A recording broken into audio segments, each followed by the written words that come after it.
Welcome to the Reclaim Your Rise podcast. My name is Lauren Bongiorno, nationally board certified health coach and founder and CEO of Risely Health, where we help people and families impacted by type 1 diabetes take ownership over their lives so that they can transform with more freedom and confidence. Everyone has a different reason to be here. You might be seeking knowledge, support, or community, but at your core, I know that you long for something deeper. You're here for transformation. And that's what the Reclaim Your Rise podcast is all about.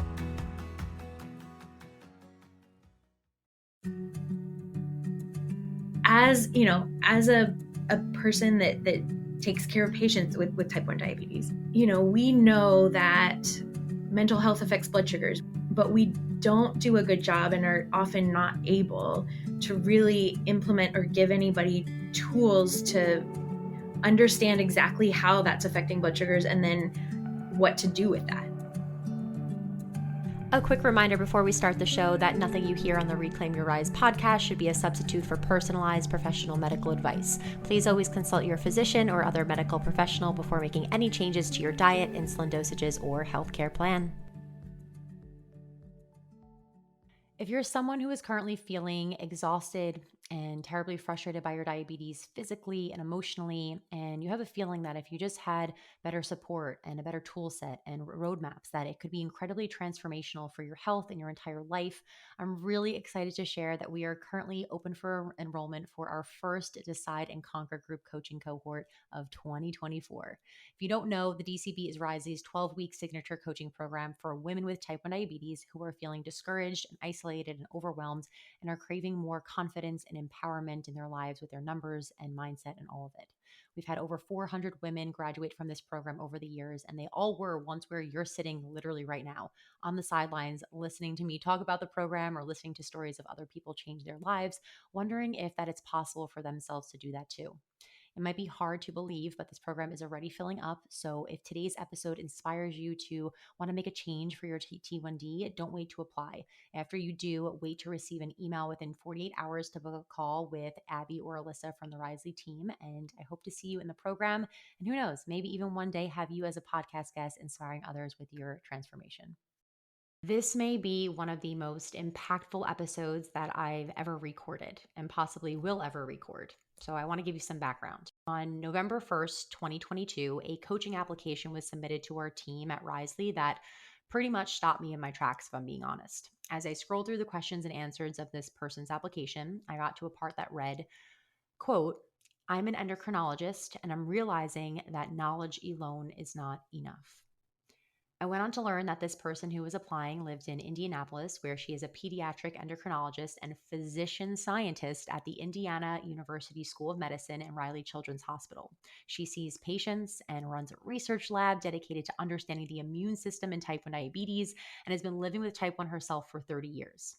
Now, from the outside looking in, most people would hear all that and assume, oh, she must have no issues managing her own diabetes, right? She has all the textbook knowledge, 3 decades of lived experience, and helps other people with their diabetes.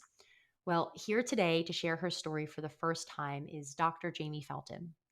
When I first met Jamie a year ago before she came through one-on-one coaching with us, her A1C was a 7.8. She was quote unquote doing all the right things, but frustrated by roller coaster numbers. And she had a lot of shame around the fact that she was struggling because, well, she was a doctor. And why Jamie agreed to come on and share her story and why I'm so happy that she did is because so many people believe that managing our diabetes is simply about counting carbs more accurately, being more disciplined with nutrition or exercise, perfecting the insulin dose. And this is a quintessential example of how it is so much more than that and way more mindset related that our healthcare system can sometimes make it out to be. So in this episode, Jamie takes us through what changed for her that allowed her to lower her A1C to a 6.6 and break that 7 marker and get to such a better place mindset wise of acceptance with this condition and making more space for it in her life. I could not be more honored to introduce you to endocrinologist and physician scientist Dr. Jamie Felton. So help me give her a warm welcome to the show and let's rise. Jamie, this is a big deal that you're here today. Thank you for joining me. Yeah, thanks for having me. So I'd love to ask you, why did you agree to come on the podcast and share your story?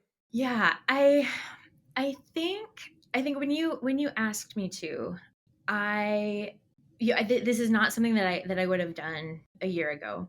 It's not something I'm completely comfortable doing now. But I think a big part of my story too is just being more comfortable with sharing where I'm at and what I'm struggling with, and the reality of type 1 diabetes and just living living in the world. And if it can help somebody or provide encouragement to somebody, I want to be able to do that. I thought a lot about, I had an attending physician in residency. I'm a pediatrician who I just looked up to so much. And I remember I was seeing a patient with him, and the baby had a rash, and he was like, I don't know what this is. And I remember when he said that, this like, I had this shift in my brain that like, oh yeah, he's human and he's so smart, and is training me, but he also has questions. And so I guess I kind of hope that maybe in some way this podcast would be that for somebody else. Just give people permission to change the way they think about themselves, or their diabetes. I feel like the whole theme of the past 9 months, a year that I've known you has been continually pushing yourself to do what's uncomfortable. And every single time you've done that, you have grown. And then you look back and you're like, oh, like, wow, like I'm so happy that I did that because now look where I am.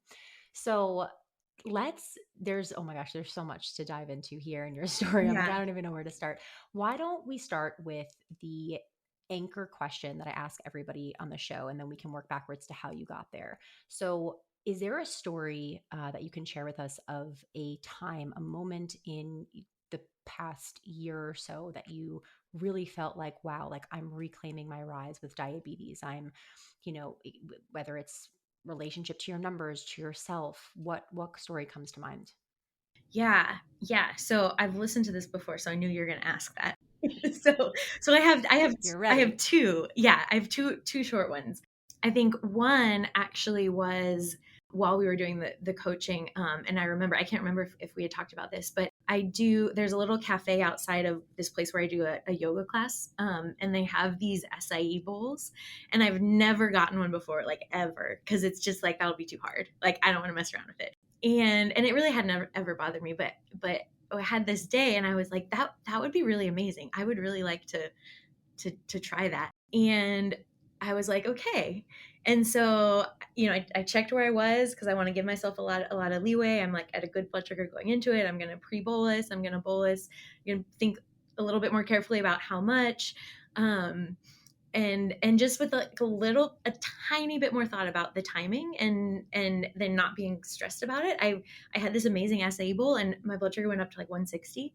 And I remember seeing it kind of stayed there, and I was like, oh my gosh, this is amazing. So I feel like that's my concrete example to kind of maybe my relationship to diabetes, and even thinking about what how I manage it and what good management is. But then more recently, and I know we were talking just before this, I've had kind of a hectic month or so. And so I was looking at my numbers recently, and I think just my approach to myself, I've really has really changed. And so I felt like I was able to look at those numbers and acknowledge that it's not exactly where I want it to be. But number one, it's still a huge improvement from where I was a year ago. And number two, I'm in this place where I have an opportunity to change, and I'm not like bogged down by this frustration, which is like really, that is not how I had been approaching things for the last like 20 years probably. And so so I feel like I'm kind of proud of that. As you should be. And for you, somebody might listen to that and be like, "Oh, like that's interesting that that is your peak. It wasn't necessarily like an A1C moment or anything else that maybe for somebody else would feel like their moment of reclaiming their rise, but for you, that probably felt you know, like you said, for 20 years, I've been fighting this uphill battle of being frustrated with diabetes, B, feeling like, well, what's the point of even like trying harder if I'm just continually going to get these, results? And I want to give people more context to those 20 years. So take us back to like when you were diagnosed and your experience overall, and specifically your relationship to diabetes, growing up with type 1. Yeah. So it goes back. So my dad has type 1, my younger brother too, but he was not alive at the time. So since I had a first degree relative with type 1 diabetes, I was screened for it was called the Diabetes Prevention Trial type 1 back in the early 90s, because I'm getting old. And I had antibodies. And so I was actually trying to get randomized into a clinical trial where they tried to give people a little bit of insulin before they were technically diagnosed to see if it could delay the onset, which it doesn't. But I never was able to get into that trial because I was technically diagnosed with type 1. Yeah, so my diagnosis, I'm really grateful in the sense that I never got super sick because it was picked up really early. Tiny bit of insulin. They don't make it anymore, I don't think, but Ultralente was one of them. I was on regular insulin at one point.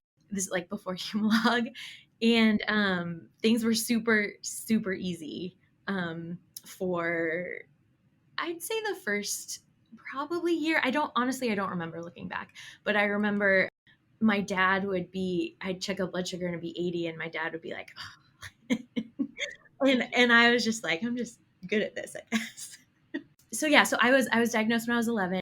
Going into middle school, high school, that honeymoon period ended, and so I've had diabetes for 30 years now. In, I guess, when I was about 23, my youngest brother was also diagnosed with type 1. But that is kind of my story. What point did you know that you were going to be a doctor? I have a journal from when I was like 5, and I wrote that I wanted to be a pediatrician because I think I just learned what the word pediatrician meant, and that was prior to diabetes and prior to understanding anything about my dad's diabetes. So I that had nothing to do with it. But so I think there'd always been a piece in me. But then, yeah, really middle school on, I wanted to help other kids specifically with diabetes. And so I've wanted to be a pediatric endocrinologist for my whole life, kind of. I didn't really plan the research part of it, but kind of my whole life that I've been thinking about diabetes, it's also been in the context of like, oh, how can we prevent it? Because that's kind of how I was introduced to it. But yeah, I'd say, people say, oh, you're going to change your mind, you're going to change your mind. I never changed my mind. So I'd say probably since middle school. I'm really curious to know, what is the experience of being an endocrinologist and being a type 1 patient do to you in your life? So what does it do to me? What does it do to you? It's a very unique, and I mean, I kind of know what it did to you, but more so for everybody listening, right? Like, it's a unique situation where you are positioned as the expert Yeah. and you're supposed to be helping everyone else, and everyone is looking to you to the answers for the answers. And yet, living with type 1, we know, and part of your story is you didn't have it, right? Like, all quote unquote figured out. Yeah. So, so how was that experience for you? Yeah. So I think, especially after I finish my fellowship and I'm, like, as a patient, I'm seeing my doctor as a pediatric endocrinologist. And often, just because of insurance, it's easy to see people where you work. Like they know that. Um, I would say there's a lot of pressure. I was putting a lot of pressure on myself to have much better control than I did. And it was almost like I was seeing myself as maybe some of my colleagues. And I have wonderful colleagues, by the way, but people or people that take care of people with diabetes that don't have diabetes. You can still be a fantastic doctor if you don't. But I do think there's something that's really difficult to appreciate. There's a few things that are really difficult to appreciate about having type 1 diabetes if you don't. So I was kind of approaching myself from that same standpoint, I think, if that makes sense. Like, all of this other stuff shouldn't matter. I should be able, I am trained in this. I'm supposed to be helping other people do this. So this is kind of embarrassing that I can't even do this well for myself. Being an endocrinologist as a patient, I've been, yeah, like, really ashamed for a long time, going to see my own doctor. And then often they're like, well, I don't know how to help you. And I'm like, well, I don't know how to help me either. Right. I know that there was something you said early on in coaching to me, which I pulled back from your notes. And you said, I know I'm not lazy and I'm not caring, but I care that other people may think that. Yeah. Yeah. So, yeah, I forgot that I said that, I think. But I think something that's very prevalent, and again, it's not because people are doing this on purpose or, it's just there are some conceptions that, our patients that have high blood sugars all the time, they have them because they're not trying hard enough.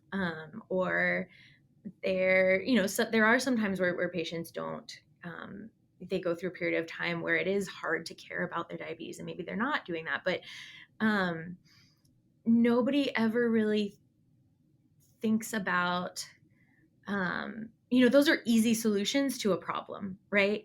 If you have a person with high blood sugar and it's because they don't care, so they're not doing anything, you've identified the problem and you can fix it. If you have somebody with high blood sugar and it's because they say they just don't, I don't want to give myself insulin, and that's why, like, that's a problem and you can fix it. But if you have someone that is like doing all those things, I think it's harder to know how to support them. And so, kind of in the medical field, it's often we kind of, it's easier to just say, okay, what are you not doing? Do it, and that should fix the problem. I had this fear that, if my colleagues knew what my A1C was, like, they that they would like doubt me as a doctor or something. I don't know. I think I had a fear that the same kind of misconceptions that people have, about living with type 1 diabetes would apply to me. And yeah, and I didn't want that. Well, when you were at your lowest points with that, right? Because it's I think type 1 diabetes can be so, I really believe it's so isolating, right? Because of the shame that so many of us carry that you just articulated so well. And I can see how you have that extra layer of, pressure on you. And at your lowest points of really, you know, just being frustrated with your numbers, your A1C, all of those things, what was your experience going through life? Like, how was it really impacting you? What was Jamie thinking in her head on those, like, just during that time? At my lowest points, and kind of, and I think I was at that point, coming to coaching. um I was just, I was bogged down with this intense frustration. I had a lot of skepticism about any, like, that anybody could help me. I felt like I've been living for years and years and years, and I have been doing all the right things. Like, I've never been somebody, I didn't, even as a teenager, I didn't, I never went through a period where I just stopped checking my blood sugar because I wanted to know. Like, I wanted to know that, but I couldn't, but nothing was changing. And so I was at this point where I kept putting in this effort and nothing was changing, and I should be able to do it, but I can't. And I just, yeah, I wanted to give up, kind of. Not like just on even trying to figure things out, because it had just become like exhausting. And then also kind of difficult to admit that it's exhausting because you're a pediatric endocrinologist. At my lowest, those were definitely, it was kind of this overwhelming sense of like almost paralyzing frustration, and I would also say some anger. Like, I think it's maybe also true, I was diagnosed kind of very slowly, in the sense that my family had talked about it and like, we're in this trial because there's a chance you could get type 1 diabetes. And so I think, there was never really a period where I like grieved a change in my life, maybe. And so I don't know, maybe I'm going through that now. It was just like, okay, this is what's changed. This is what you do. And like, people are like, oh, you're handling it so well. And so then you start to think that that's how you're supposed to be doing it. Well, we're going to get to the point where we talk about kind of like what were the things that, through coaching helped you tremendously get to a more, a better relationship with your diabetes, lowering your A1C to where you wanted it to be, all of that. But I think, one thing that I'm hearing from you and I want to reflect back is you were not giving the space to your diabetes because you thought that it didn't deserve it. Like that to me, if I look back on our 9 months of coaching, was like one of the biggest pieces is like that resentment and that anger that like diabetes is even taking up space in your life because you thought, A, this should be easier because I should know everything and it should just be like automated. And then B, because you just didn't want to create the space for it.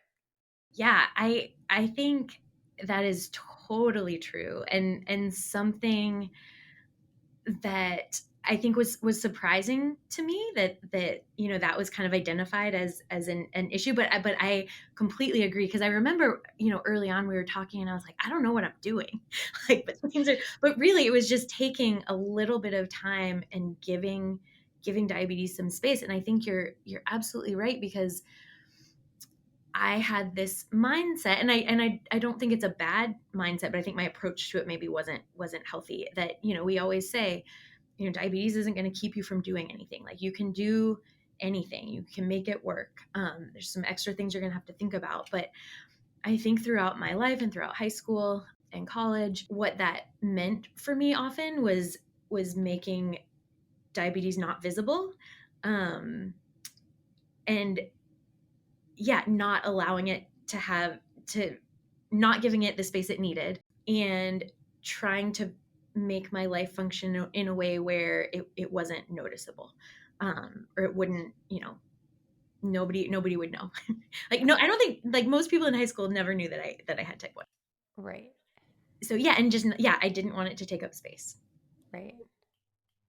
And if we're to take that and make it really specific, I would say an example of that, and you can, agree or add, I think you'll agree because this is something that came up a lot. You were just had this mentality of, I'm just going to plow through things and I'm going to power through everything with like, I don't want to say aggression, but just like, okay, I have a low blood sugar and I'm at work. Like, I'm just going to like chug a bunch of juice and solve this problem right now. But then you would end up going high. And it's like, that that wasn't the way, but you weren't willing to slow down enough to acknowledge that, like, hey, this might take me taking a 5-minute break, and that's okay. And that is an example, I think, of really tangibly like what we're talking about with like not giving it Yeah, space. for sure, 1,000%, for sure. It was like, yeah, I knew that I needed to think about different things, but I didn't want to do anything differently. Well, let's talk about that because we met each other and you were in a very I kind of called it out. Like I said at the end of our first call, I go, Jamie, I go, you are very pessimistic. Like you have a very negative outlook. Like it was like session one, we're like starting this program and it should be the height and this excitement of like, oh my gosh, I finally have support and all of this. And you were kind of like, well, I'm here because I'm just, I have to try something else. And I don't even really know if this is going to work. And I'm kind of worried that after all of this, I'm not going to be able to sustain it. And, but like, I guess it's worth a shot. Like that was the mentality. And I was like, well, that's not a really good positive way to start this. Like, so do you remember Yeah. that? Like, were you aware of that? I guess like how much of a negative like cloud was around it is the best way to describe it. Yeah, so I remember, saying all those things for sure. I don't think I had realized, like, yeah, how pessimistic or how negative I had become. I think in general I'm a pretty positive person. Well, I thought I thought I was.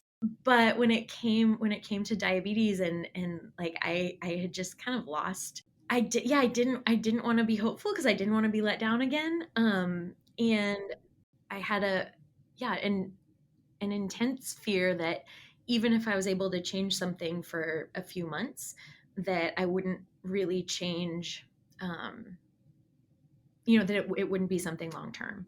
There had been, several periods in my life, or many times in my life where, I'd be like, okay, this is what I'm going to do to try to fix this problem.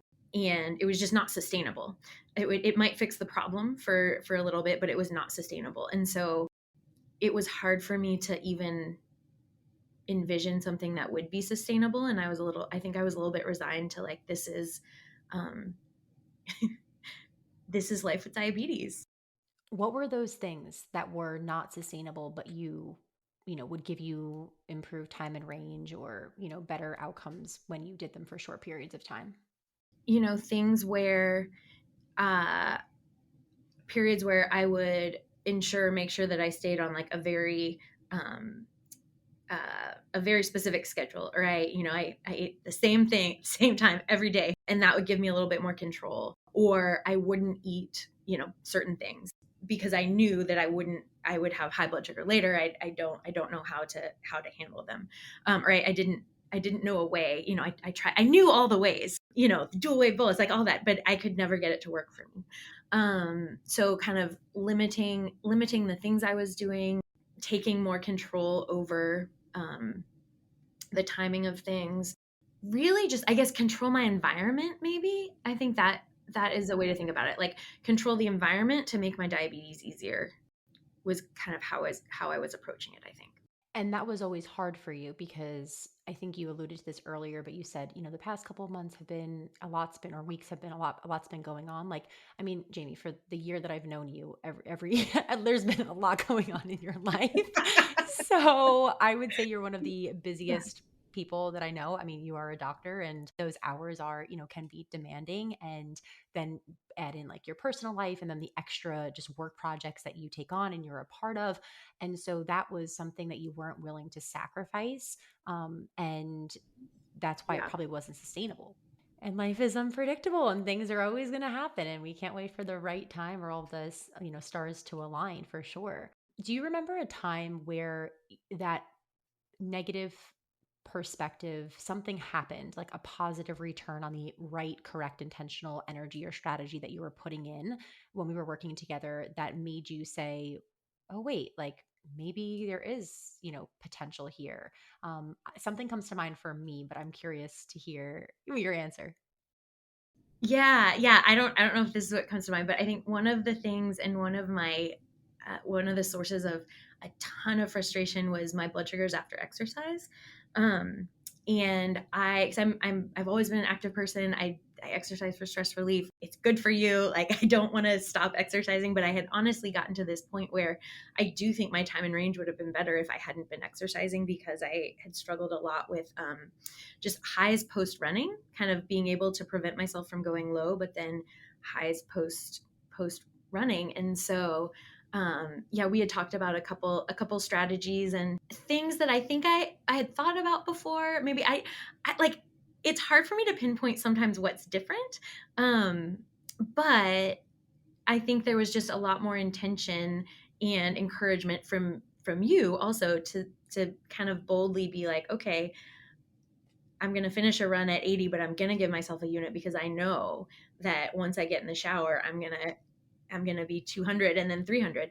And so one of the things I think that I said when maybe the first time we met is that I was just so tired of like trying to make changes and not see anything happen. And so the first time I got back from a run and gave myself, you know, insulin, and it worked, and I got out of the shower and I was like 140 or something.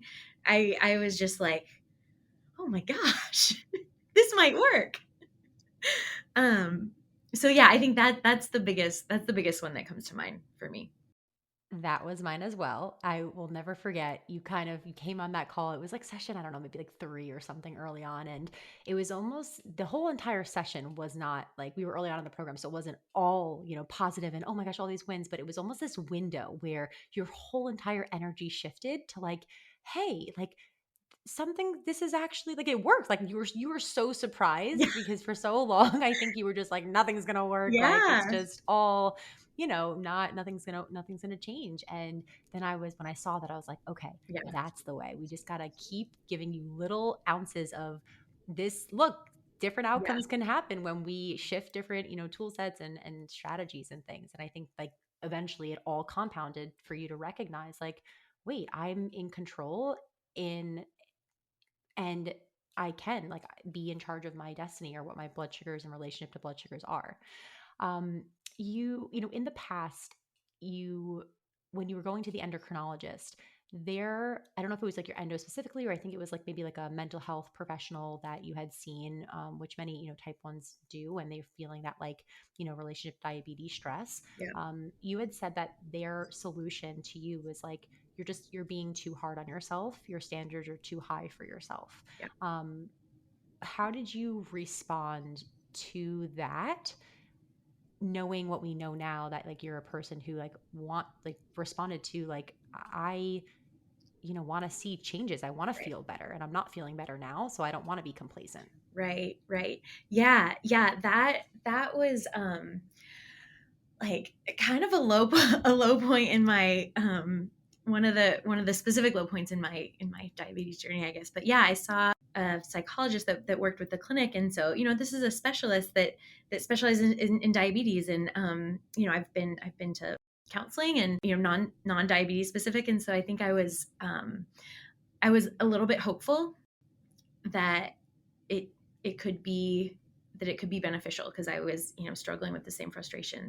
And yeah, the response or one of the approaches was, you've set the bar here, and those expectations might not be realistic for you right now. So yeah, don't be so hard on yourself. All I could think about was like I haven't set an arbitrary bar. Like an A1C of below 7 is a bar that has been set by data and evidence and research. And so I don't that's not something I can change. I don't want to change that bar. I want to be able to live. I want to be able to change myself so I can meet that, because even if it's unrealistic, it's my life. And so yeah, I was really, I think, really discouraged by that, because it was kind of like reinforcing the message that it really doesn't matter how hard you work, you're probably not going to get there. And I don't think that was the intention, and I think that message may work for other people, but for me it was just not. It was like, you can't have your cake and eat it too.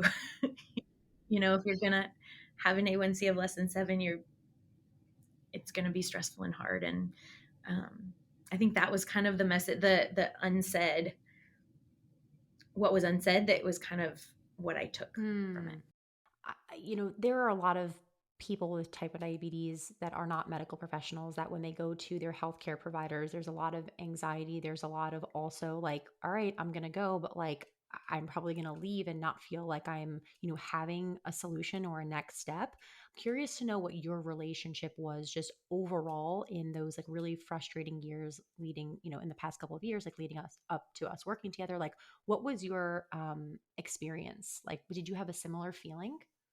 With my own endocrinologist. Yeah.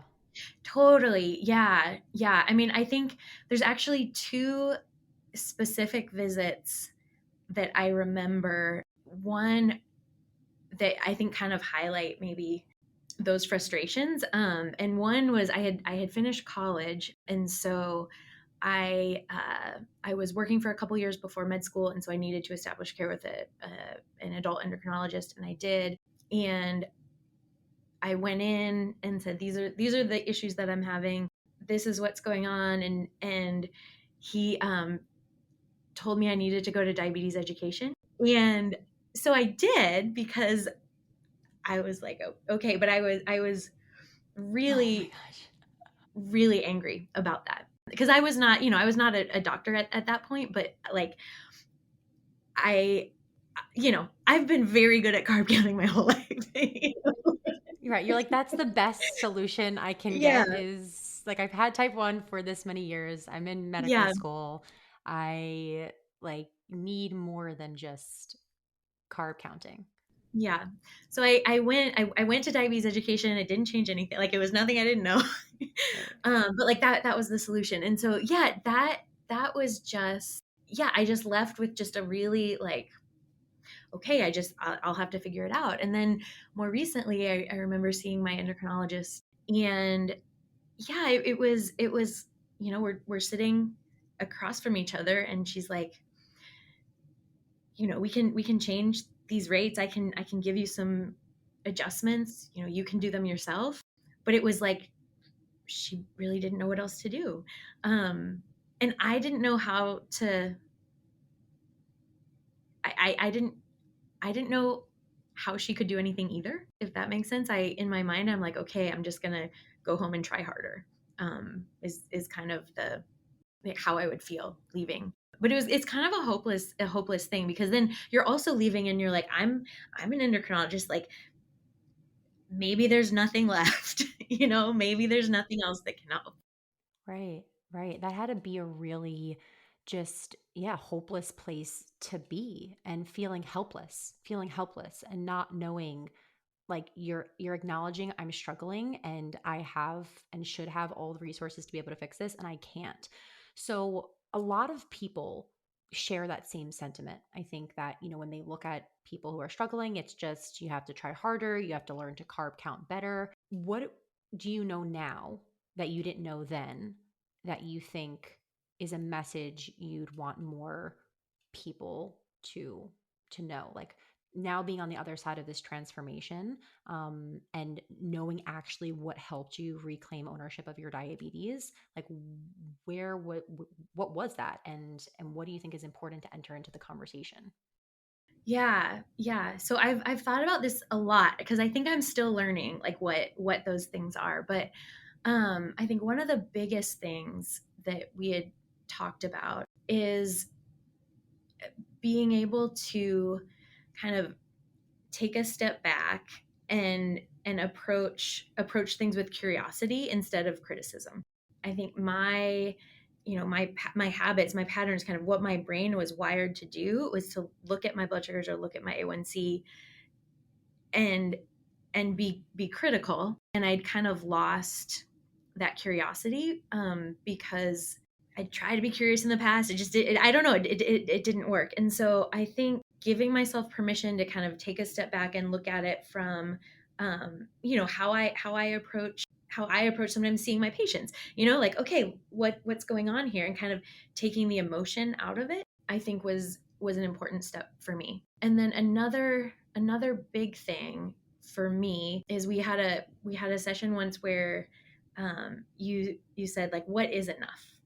Where do you want to be? When is it going to be enough? And I think for me, I had never thought about that, and I always wanted things to be better. And so things got better, and then I would say, but I know someone else that, also has diabetes and has an A1C of 5, or something, and so being able to acknowledge that there are so many things, and it's like, I knew this, but I knew it in my head but not in my heart, like, there's so many things that affect your diabetes and your life, and I think mental health is huge. And I think I it was something that I, again, knew in my head, but not didn't really think it was real for me. I'm not sure.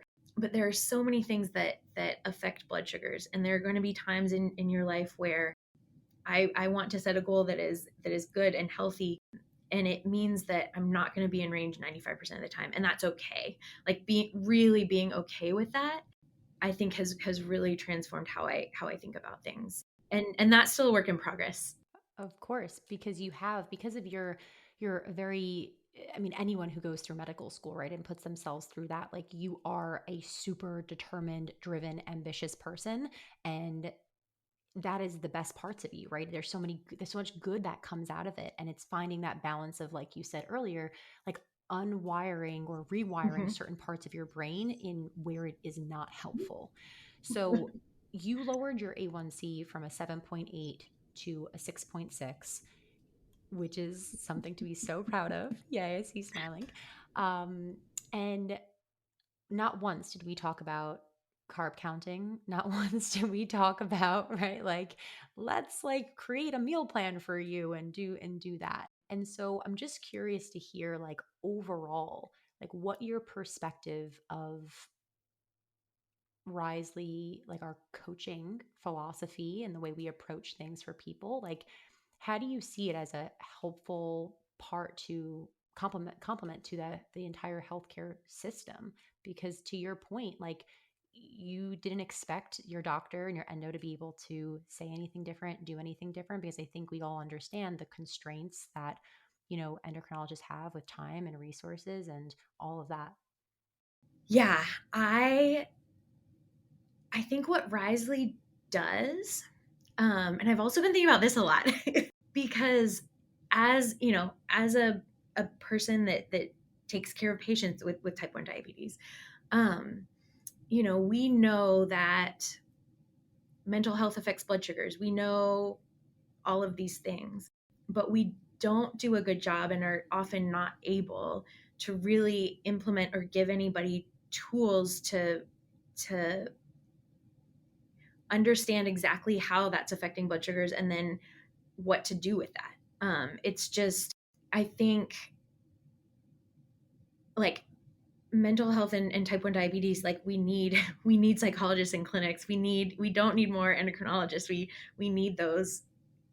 We need mental health support and tools to really acknowledge and space to acknowledge and say, okay, this is what's going on, and maybe these are some things we can do to work through it. So because I feel like it's yeah, like it's not that the healthcare system is unaware. It's just that physicians are not equipped or have the time in those visits to really dive into um, some of the mental health parts and the emotional parts, and how you think about your diabetes, how that affects your response to when things don't go wrong, and your stress levels and your frustration. And I think Risley really just is in a big way gives people those tools and gives space to think about it, and also acknowledges that it's truly does affect blood sugars. Because I think the other thing is sometimes we say it, we're like, oh yeah, we know that, but again, because there's not a straightforward solution, it's like you don't really know how to fix it. And so I think we don't, as physicians, I think fully acknowledge it, because it's hard to acknowledge that there's something that we're not going to be able to fix.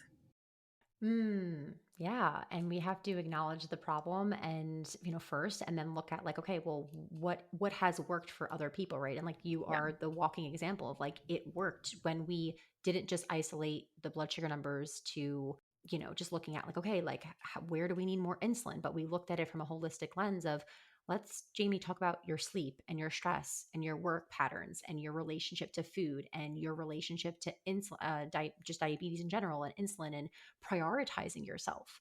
Like that is Yeah, what shifted you from a 7.8 A1C to a 6.6 A1C. And not only that, but to the place of feeling like, you know what, like I'm doing good and like I'm at a good place. And it's something that I can be positive and optimistic about and doesn't have to be this like dreary drain and energy like drain from my life.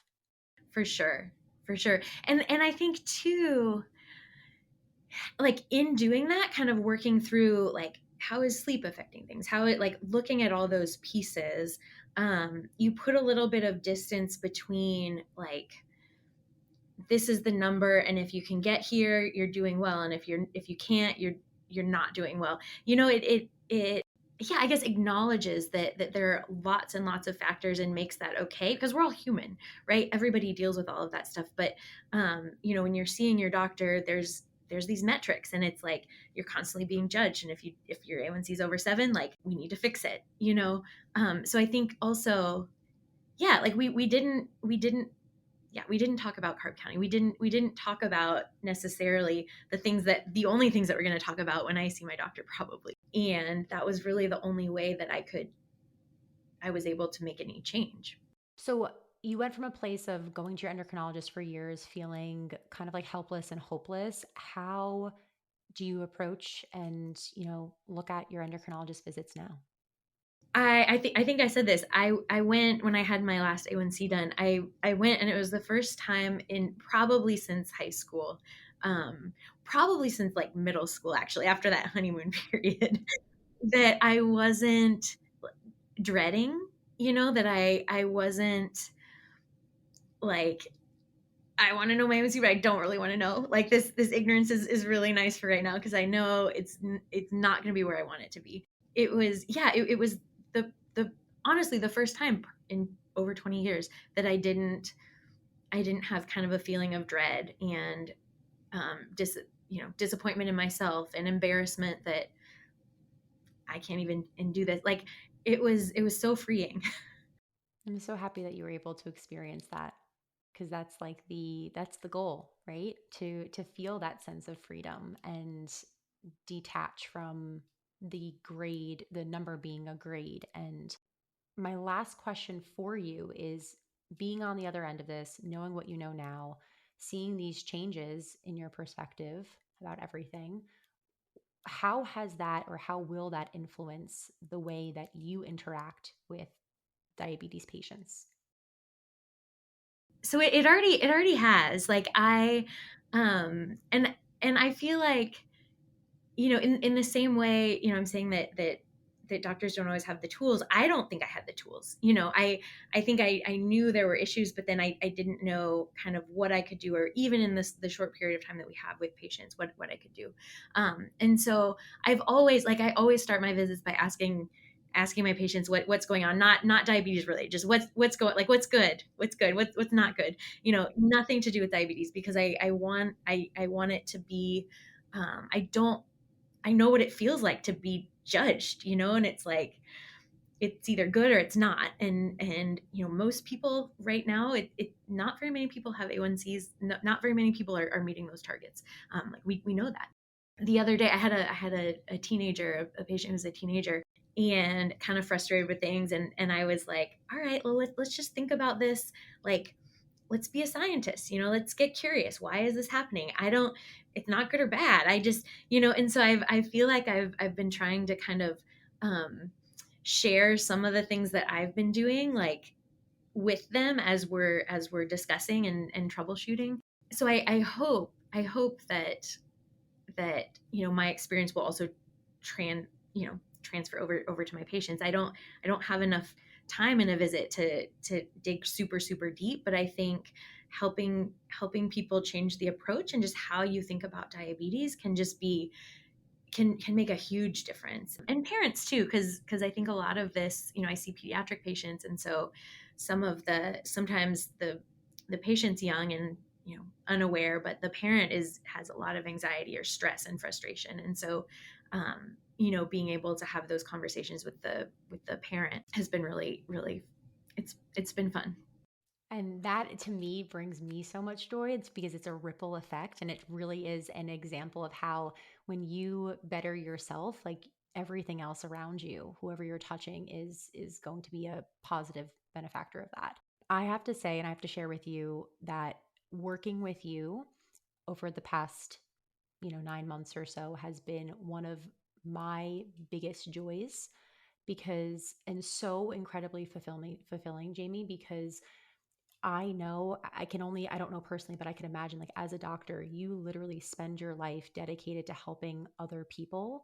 And for me to be able to help you, like, was the biggest gift. So I want to say thank you for allowing me to be part of your journey. Okay, not getting emotional. Why is this happening? Um, Allowing me to be part of your journey, and for you trusting me on that, for entrusting us coming into, I don't even know how you found us, but like, I would imagine that, like, yeah, it's wild being like, who are these people, and like, can they help? And I'm going to take a jump and be like, hopefully they can, and then actually going through with it. So just thank you. Yeah. Oh, thank you. Yeah, I think, well, I saw one of your Instagram things, and I think maybe I told you this. You, like, had pizza and your blood sugar was, like, really good after it, and in my mind I was like, nobody can do that. Well, that was my pessimistic era. Nobody can do that. Let me apply for coaching. Yeah. But if they can, I want to know how. Yeah. Well, thank you. I think I came to a point where I wanted to be hopeful, but I honestly wasn't. And so, yeah, I'm just really really grateful for the opportunity to do it, and for people, people like you that are thinking about the big picture, because that's what we need in diabetes care. Like, the technology can be great, but if we're not acknowledging kind of that holistic piece, we're not we're not going to be able to move forward, I think. So well said.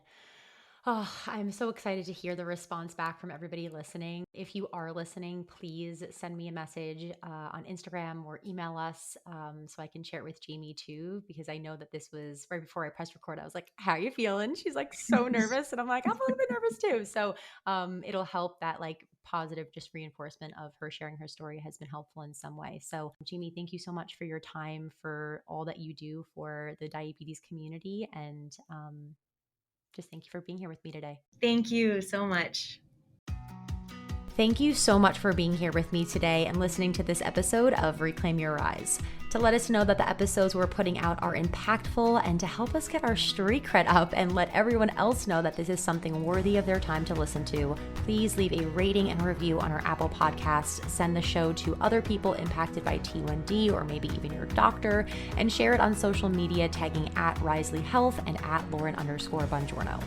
New episodes of Reclaim Your Rise come out every single Tuesday, so make sure you are subscribed to the podcast so that you never miss a beat. Thanks again for listening, and as always, remember, diabetes is a challenge that we did not choose, but one that we can rise above.